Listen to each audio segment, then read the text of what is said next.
True Crime South Africa is published in conjunction with Arena Holdings, publishers of Times Live, Business Live, Sowetan Live, and others. The opinions expressed in this podcast do not necessarily represent the views of Arena Holdings and its affiliates. Welcome to True Crime South Africa. I'm your host, Nicole Engelbrecht, and you're listening to episode 25, The Scissors Murder. I do hope that you're all staying safe and healthy and sane during lockdown. Before we get into today's episode, I'd like to thank our new Patreon supporters for the week. So a huge thank you to Jean-Andre Hubert, Gwen Crick, and Prash from the True Crime podcast, Prash's Murder Map, which is a relatively new true crime podcast that covers true crime cases from all over the globe. I'll leave a link to Prash's Murder Map in the show notes, and I definitely think you should check it out. Thank you so much to those who are able to support the show on Patreon and PayPal. It really makes a huge difference. As always, I appreciate any of the support that our listeners give to the show, and it doesn't have to be financial. Sharing episodes, commenting, and inviting your friends and family members to listen is just as necessary and helpful. On the 1st of April, one of True Crime South Africa's listeners launched his very own podcast, and the latest true crime offering in South Africa. NJ Hawkerby is the host of A Crime Most Queer, which focuses on crimes committed within and by members of South Africa's LGBTQ community. I personally think that this is not only an interesting segment of true crime with different dynamics at play, but there's also a huge number of LGBTQ victims who don't have a voice. And I have no doubt that NJ is going to do a phenomenal job of being that voice. I highly recommend listening to his first episode, which is out now on all major platforms, and following him on social media. I chose today's case to cover because it's a solved case, and last week we had a pretty heart-rending unsolved story around the murder of Connor Isaacs. So I thought for this episode I'd do something a little less raw. The case is quite old. It happened in 1974. But the themes behind it are always relevant. The perpetrator in this case is a woman, and I do love to break down those societal myths around women and crime. My predominant resource for this episode was the phenomenal book Blood on Her Hands by Tanya Faber. And now, without further ado, let's get into today's episode. The following episode may contain sensitive material, including descriptions of violence, sexual assault, or graphic descriptions of injuries to victims. If you feel you may be triggered by such material, please consider this before accessing our content. To access trauma counseling or services, please see the helpline information on our show notes. Marlene Leinberg grew up in an extremely conservative household.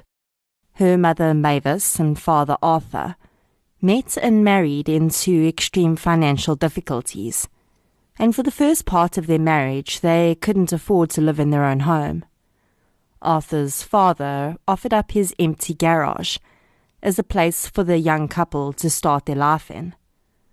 They'd also start their family in that garage, which eventually grew to 5 children, including their daughter Marlene, who was born on the 15th of October, 1955. Eventually, Arthur managed to secure gainful employment, and the Leinberg family moved to their own home. It is alleged that the Leinberg siblings did not receive equal affection from their parents, and Marlene seemed to have the weakest bond with her parents of all the children. Although she did extremely well academically, Marlene had no friends, in no small part due to her parents' own social isolation of the family. The Leinbergs, despite being extremely conservative, were not church-going people. But as Marlene became a teenager, she pushed outside of these boundaries slightly and joined the local church group, just to be able to have some form of social interaction. The 70s was still a time when, although some women were starting to stretch their wings and do jobs outside of teaching and nursing and secretarial work, the majority of the female population were not focused on tertiary education, nor were they expected to have great ambitions outside of being a wife and mother. Marlene therefore left school after having passed Standard 8, now Grade 10.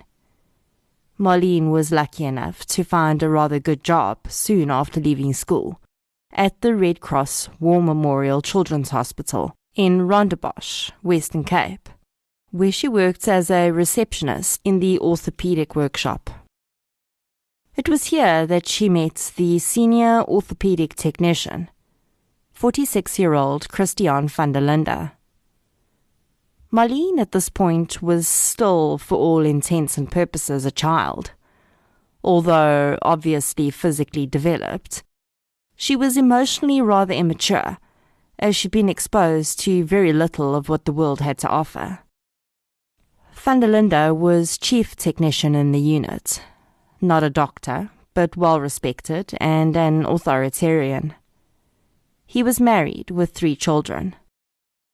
Although Marlene would later say that her attraction to Christian had been instantaneous, the relationship between the two seems to have remained platonic for at least the first year of Marlene's employment there.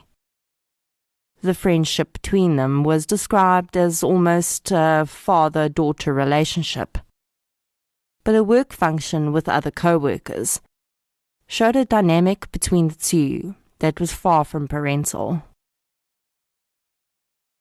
Neither party has ever taken responsibility for having crossed the line first, but both knew better than to enter into a sexual relationship together.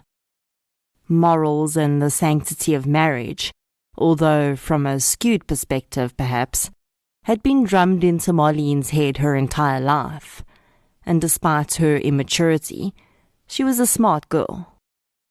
Christian was the adult in the situation, though, and not only was he 30 years her senior, but he was married and her boss.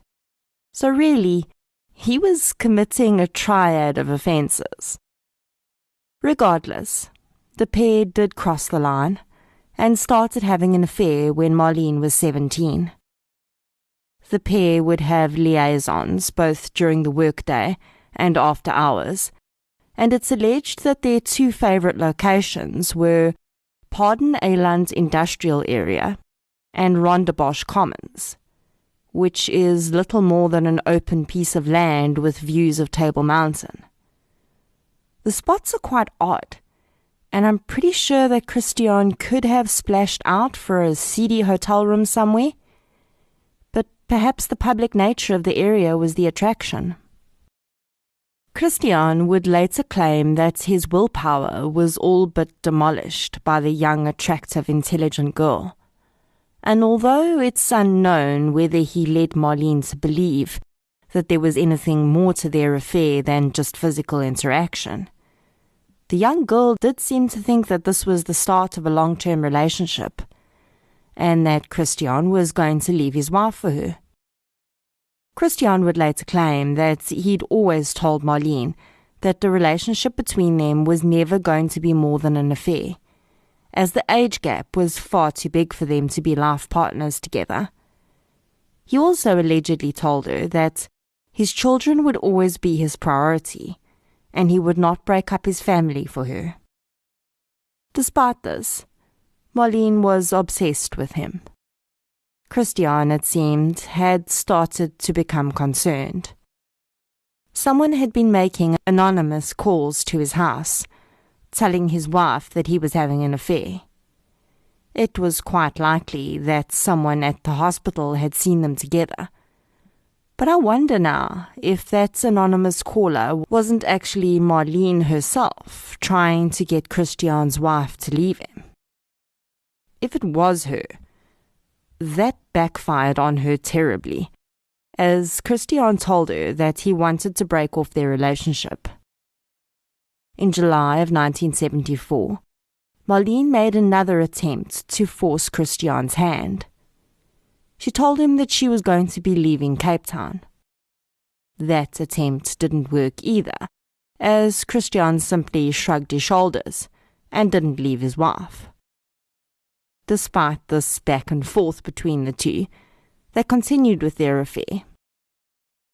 In September 1974, Marlene made contact with Christian's wife, Susanna. She phoned her at the house and told the woman that she and Christian were very much in love and that they were seeing each other every night. Susanna didn't reply. She put the phone down in Marlene's ear. Next up on Marlene's plan of action was a face-to-face meeting with Susanna. She agreed to meet the girl in Bellville in October that year, close to the van der Linde home. Marlene would later allege that Susanna had refused to divorce Christian, but said that she would allow the affair to continue. This was not to Marlene's liking, though. She wanted to be Christian's wife, not his permanent mistress. After all, what future could she have with a married man? It is at this time that murder crept into the picture. If she couldn't get rid of Susanna by divorce, then she would have to permanently remove her. 33-year-old Martinus Shuhu was a patient of Christian's. Marlene had met the man when he had come to the hospital to have his prosthetic leg fitted after having lost his leg in a car accident. Martinus was clearly downtrodden. His clothes were threadbare, and the man could barely write his name on the form that Marlene thrust into his hands when he arrived for the appointment. She'd seen in Martinus, though, exactly what she needed. Someone who just might be desperate enough to do her dirty work for her. Marlene seemed to revel in the sneaky planning she came up with next, and did some digging into Martinus's activities. She found out that he lived in Retreat and spent a lot of time at a pawn shop there. She left a note for him with one of the employees of the shop.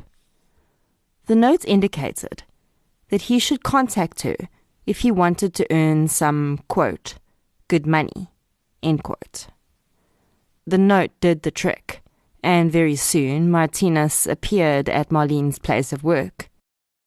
She slipped a bit of money into his hand and told him to meet her at Rondebosch Town Hall that evening. The meeting took place, and Marlene gave Martinus a bottle of gin and a radio before telling him that she wanted him to kill someone. Martinus was allegedly shocked and told Marlene that he would be hung if he were caught. Keep in mind that the death sentence was still in place in South Africa at this time. Marlene had chosen Martinus for his desperation, but she should have perhaps also considered that this rather meek-mannered man was not really cut out to be a hitman. He had once been caught with a dangerous weapon in his possession, but other than that, he had no record to speak of.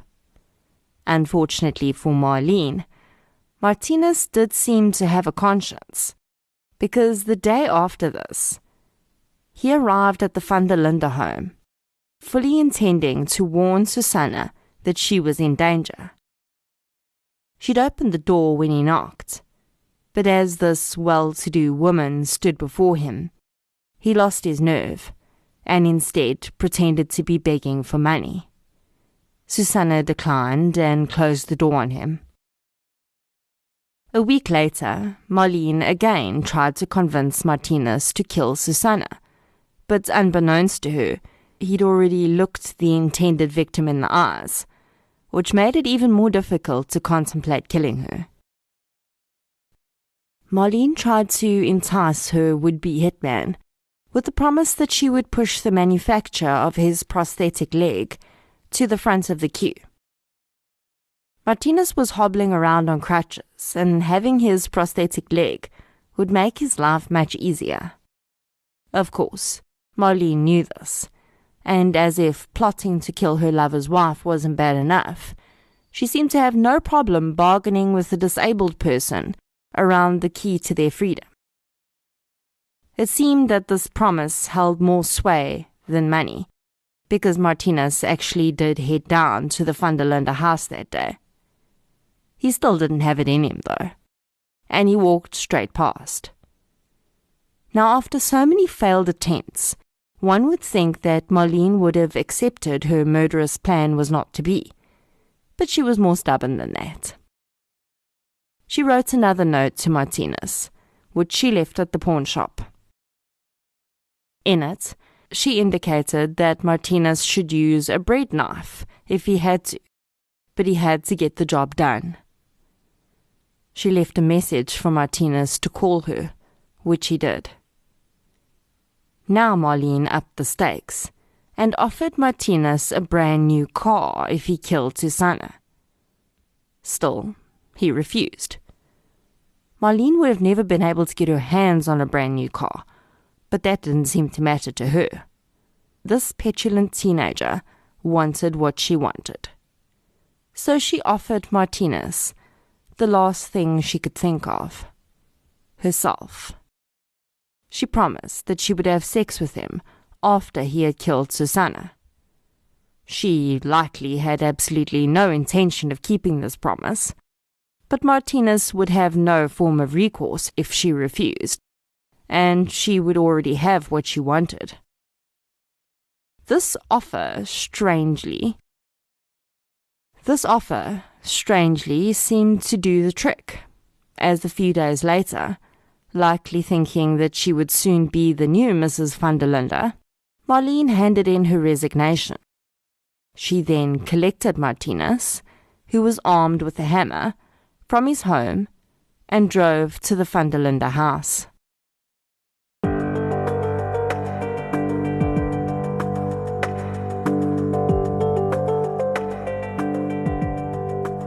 Martinez got out of the car and headed towards the door. Susanna Van der Linde, however, spotted him through the window before he made it to the door, and recognized him as the man who'd been hanging around the street. She called the police. This, of course, was apartheid South Africa, and all it took was for a colored man to be in a white neighborhood to create suspicion. The police arrived promptly and picked Martinez up. He was beaten mercilessly by the police that day and dumped back in retreat. Marlene decided that he was clearly not the right man for the job. She'd moved out of her parents' home by this time and into a boarding house, and she became aware that one of her fellow boarders owned a gun. She asked the young engineering student, Robert Newman, if she could borrow his gun. He said no. She then, quite openly, asked him if he would consider killing someone for her. He declined that request too. A few days later, his gun went missing. Despite Marlene's alleged intelligence, she seemed to be getting a little bit sloppy. On the 4th of November, Marlene pulled up to Martinez's house. She told him that she was leaving Cape Town for Johannesburg and wanted to say goodbye to Christian. She asked him to accompany her. Martinez agreed, and as they drove, he soon figured out that this was no tame trip for farewells. Marlene pulled the stolen gun out of its hiding place and told Martinez that she expected him to kill Susanna with it. They pulled up outside the Van der Linde residence at about 9 a.m. It was a weekday, and only Susanna was in the house. She was clearing away the breakfast dishes. The account of the events that followed differ, depending on who was telling the story. Marlene would claim that she had rung the doorbell and then left Martinez standing on the doorstep with the gun in hand. She'd jumped back into her car and sped away. She knew nothing of what happened after that, she claimed. Martinez, however, would tell a different story. He says that Marlene did ring the doorbell, but she didn't run away. She stood on the doorstep as the door opened, and almost instantly, Susanna recognized that she was in trouble. He said that the woman tried to get away, but Marlene tripped her and then pistol whipped her while she lay on the floor until she was almost unconscious. She demanded that Martinez strangle Susanna, but then she'd spotted a pair of scissors on a nearby table and gave them to him. Martinez admitted to plunging the scissors into Susanna's chest 3 times. The autopsy, however, showed 6 stab wounds. A neighbor would confirm that Marlene's car had been standing empty for several minutes outside of the van der Linde home that morning. This possibly confirms Martinez's version that Marlene had indeed been present inside the house when the murder took place. Martinez was certainly no cold-blooded career criminal, and I can only assume that he must have been in a rather altered state while this sudden violence was going on. Did he forget that he stabbed her 6 times? Or did he try and minimize what he'd done, not realizing that the pathologist would be able to tell how many times she'd been stabbed? Or did Marlene stab Susanna the other 3 times? Marlene did something very strange after the murder, and while they were still in the house. Martinez claims that she grabbed a gas gun, which held a pellet filled with green dye, and she shot him with it. Ironically, it would emerge that Susanna had asked her husband to buy the gun so that she had some form of protection after Martinez kept turning up at her door and standing outside their house. Marlene then loaded him into her car and driven him home. This certainly is a strange thing to have done, and in the book Blood on Her Hands, the author considers that perhaps this was her way of making him a marked man, so that he stayed inside and kept his mouth shut. I think Marlene may have had darker intentions.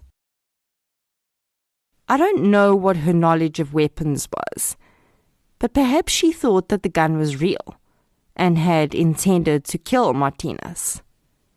Dead men can't tell tales, after all. Sure, she could have used the pistol that she'd stolen from Newman, but perhaps she thought that it could be easily traced back to her through ballistics. I know I'm really reaching here, but maybe Marlene had hoped that by using the gun from inside the house, she could paint a picture of Martinez attacking Susanna and Susanna fighting back by shooting him, but dying before she could get help. Could Marlene have thought that far? It certainly would have tied things up in a neat little bow for her, although any investigation into Martinez's background would very possibly bring them back to her anyway. Regardless of her motivation, she dropped Martinez off covered in blood and green dye at his home, and then she really did leave Cape Town. Marlene was caught by 2 speed cameras heading through Beaufort West. I assume that she hoped to create an alibi of some sort by not being in Cape Town when 46-year-old Susanna's body was found. Or perhaps this was her way of making sure that, after everything died down, she could ride back into Cape Town and comfort Christian. Christian had been unable to get hold of Susanna that morning, and he was becoming concerned, so he called his daughter and asked her to check on her mother during her lunch break. When the girl's knocks on the door of her home raised no response, she looked through the window and spotted the grisly sight of her murdered mother on the floor. Not surprisingly, the disabled man who'd been seen in the area so many times was the prime suspect. But for at least a week after the murder, Martinez was nowhere to be found. In the meantime, the police became aware that the victim's husband was having an affair, and they located Marlene at her uncle's house in Bryanston, where she was visiting, also known as hiding out. She was picked up by Lieutenant Roland Fourie from the Brixton Murder and Robbery Squad and taken into the police station for questioning. While being driven to the police station, she admitted that she was in a relationship with Christian, but denied knowing anything about the disabled man who'd been seen around the house. Lieutenant Fourie questioned her about her requests to Robert Newman to shoot Susanna, but Marlene initially claimed that she'd been joking. After several hours of questioning, Fourie eventually wore Marlene down, and she admitted to having hired Martinez to kill Susanna, but continued to deny having been at the house when he committed the deed. She was arrested and charged with murder, and Martinez was also brought into custody not long after. When he was arrested, he was found in the possession of both Newman's stolen pistol and the gas pistol from the van der Linde's home. When he was asked why he hadn't just gotten rid of the guns, he stated that it was a very dangerous thing to just throw guns away. The murder trial for the pair began in March 1975, and the state presented over 30 witnesses that testified to evidence of Marlene's involvement. The judge would say that it was one of the most bizarre cases he had ever presided over in his career. Bizarre or not, 34-year-old Martinez and 19-year-old Marlene were both found guilty of murder and sentenced to death by hanging. An appeal a few months later would see the death sentence thrown out, and Martinez was sentenced to 15 years and Marlene to 20. Marlene was the youngest woman at that time to have been convicted of murder in South Africa. After the trial, a law was passed in South Africa called the Marlene Lenberg Clause, which prevents convicted criminals from profiting from their crimes in any way. This clause was brought into being because Marlene had allegedly planned to sell her story from jail in order to produce a nest egg for her release. Martinez served 11 years before being paroled. He went on to become an evangelical preacher, and in 1992, he was driving down the N7 just outside of Cape Town when he was involved in a fatal car accident. Marlene used her time behind bars in Pollsmoor Prison to study music, computer programming, and attain a degree in psychology. She was also paroled after serving 11 years. Christian gave several interviews to the media, and he seemed to have a strange view of his relationship with Marlene. According to Blood on Her Hands, he told one journalist, quote, "Men have had mistresses since time immemorial, and will continue to have them. Many of these relationships flower into something really beautiful, as happened to me and Marlene, whom I called Sweetie. Her love for me drove her to kill my wife, but how does that make me evil?" End quote. This statement was made quite soon after Marlene's conviction, and he had, at the time, publicly committed to visiting Marlene in prison every month. He did so for a little while, but then he stopped and claimed that he never wanted to see her again. I think that at this time, Christian suddenly realized what he'd gotten himself into. I have no doubt that his children would have been completely enraged at his continuing support for their mother's murderer. He now had nothing. No wife, no family, and no Marlene. He died alone in 1983. When Marlene was released from prison in 1986, she started a long-term relationship with a former fellow prisoner. She was given the option to legally change her name, but declined.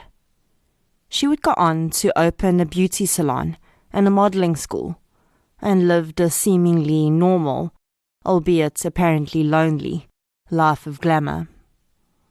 As she aged, however, she developed osteoporosis, and at the age of 59, she was diagnosed with breast cancer. In 2015, just 8 days before her 60th birthday, Marlene Lenberg committed suicide.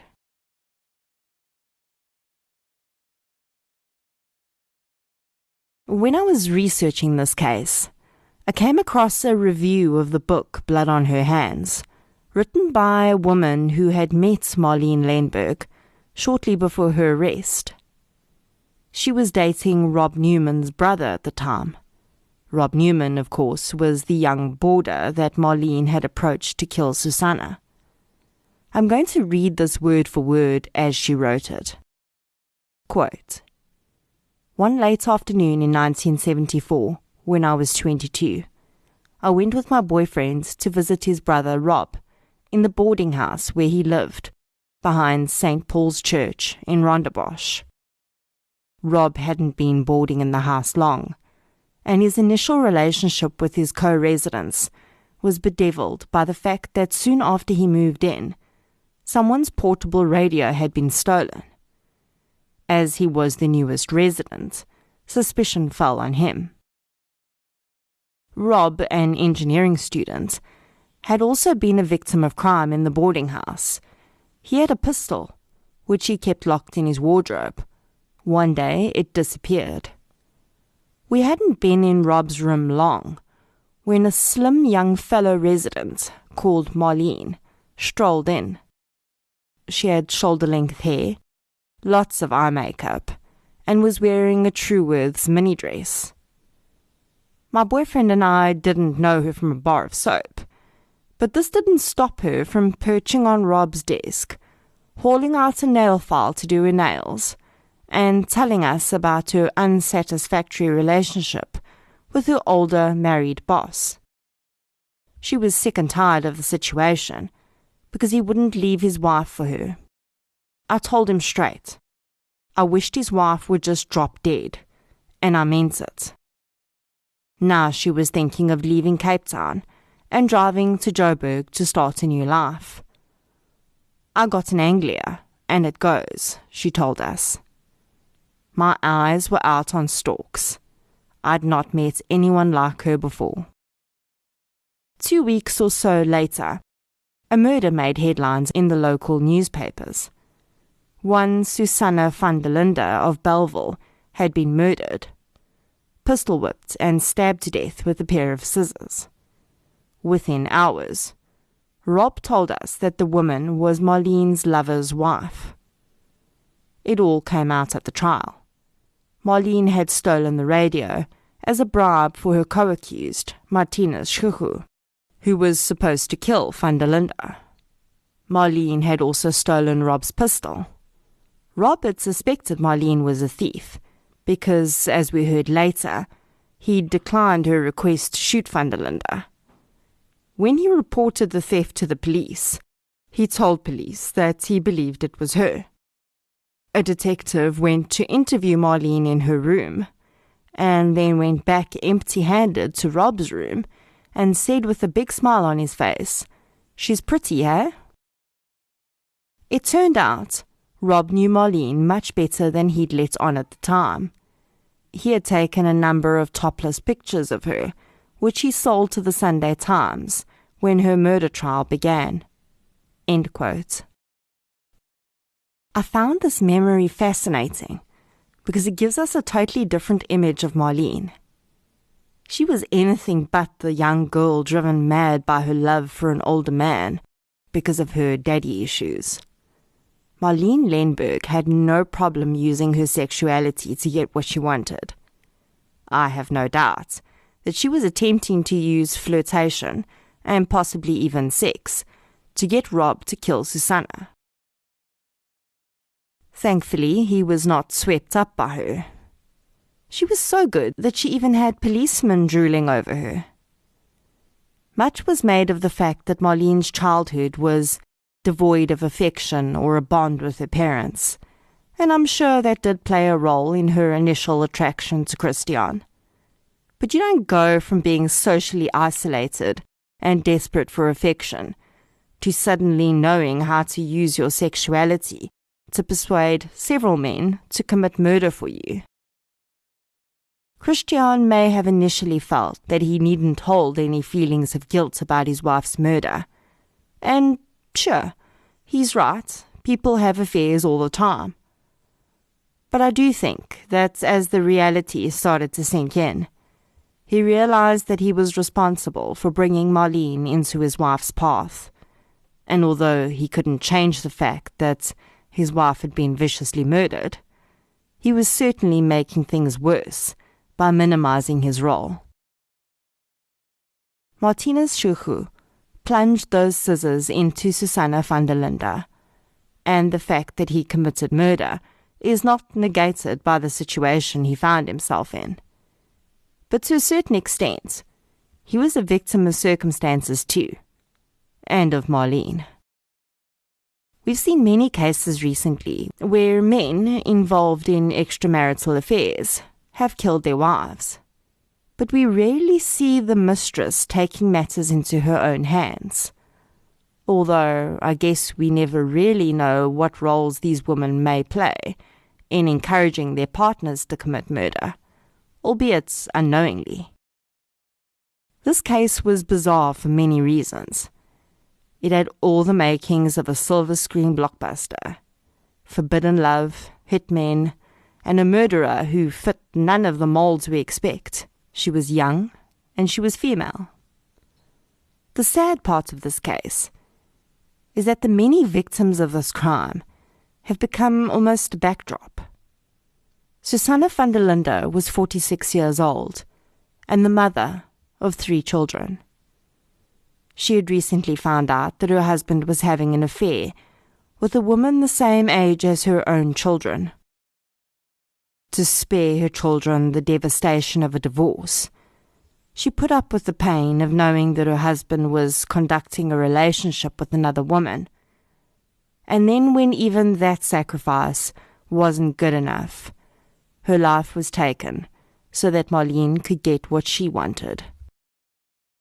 Marlene Lenberg never showed any remorse for the act that took a mother away from 3 children. While she studied and received degrees in prison on the taxpayer's buck, they had to have graduations, weddings, moments of sadness, and a lifetime of events without their mother, and thanks to his own selfish actions after the fact, without their father too. I don't know where the van der Linde children are today, but I do hope that they have had full and happy lives. I'm sure that the devastating loss of their mother has tinged everything that has ever happened to them from that day. But I hope that despite this, they may have managed to build strong and fulfilling relationships. Marlene died alone, but she still had a chance at life. What she did with that life, I don't know.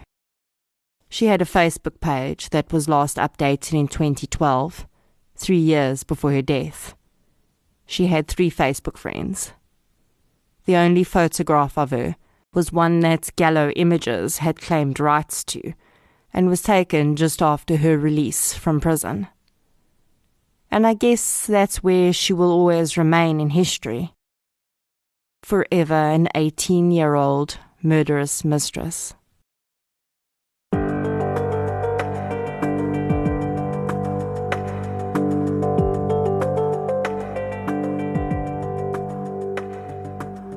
Thank you for listening to episode 25, The Scissors Murder. If you enjoyed this episode, please be sure to subscribe on the app that you're using to listen right now. You can also follow us on social media. We're on Facebook, Twitter, and Instagram. During lockdown, I'm not sticking to my normal release schedule, and I'll try to get out as much content as possible. I will be back at my earliest possible opportunity. Until then, as always, thank you for your support and I'll chat to you soon.